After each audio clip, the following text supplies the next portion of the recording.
गुरु गोविंद दऊ खड़े, काके लागू पाए, बलिहारी गुरु आपने गोविंदियो बताए। हम सभी ने कभी ना कभी इस दोहे को जरूर पढ़ा होगा।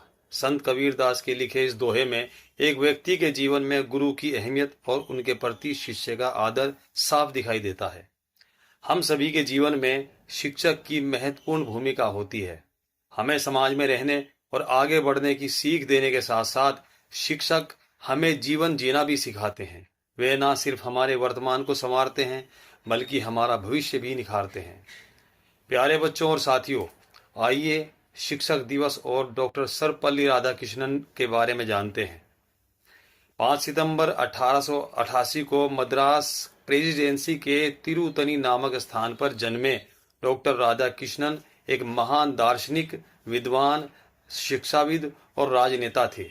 उन्होंने अपने जीवन के 40 साल एक शिक्षक के रूप में बिताए और मैसूर विश्वविद्यालय में दर्शन शास्त्र के प्रोफेसर रहे।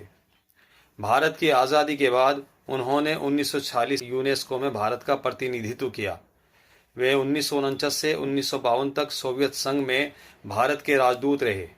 1952 में भारत के पहले उपराष्ट्रपति और फिर 1962 से 1967 तक दूसरे राष्ट्रपति बने। उन्हें 1954 में भारत के सर्वोच्च नागरिक सम्मान भारत रत्न से सम्मानित किया गया था। उन्हीं की याद में हर साल भारत में 5 सितंबर को टीचर्स डे यानी शिक्षक दिवस मनाया जाता है। इस दिन की शुरुआत भी बड़े ही दिलचस्प तरीके से हुई थी। दरअसल बात 1962 की है, जब डॉक्टर राधाकृष्णन भारत के दूसरे राष्ट्रपति बने और उनका जन्मदिन आया।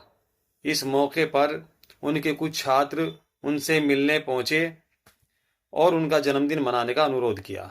इस पर यह सुझाव दिया कि उनका जन्मदिन मनाने का सबसे अच्छा तरीका इस दिन को शिक्षकों को समर्पित करना है और इस तरह डॉक्टर राधाकृष्णन के एक विचार से भारत में शिक्षक दिवस की शुरुआत हुई।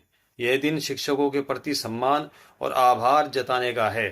शिक्षक दिवस पर ही भारत सरकार द्वारा चयन प्रक्रिया द्वारा उत्कृष्ट शिक्षकों को राष्ट्रीय पुरस्कार एवं राज्य सरकार द्वारा राज्य अध्यापक पुरस्कार से सम्मानित किया जाता है।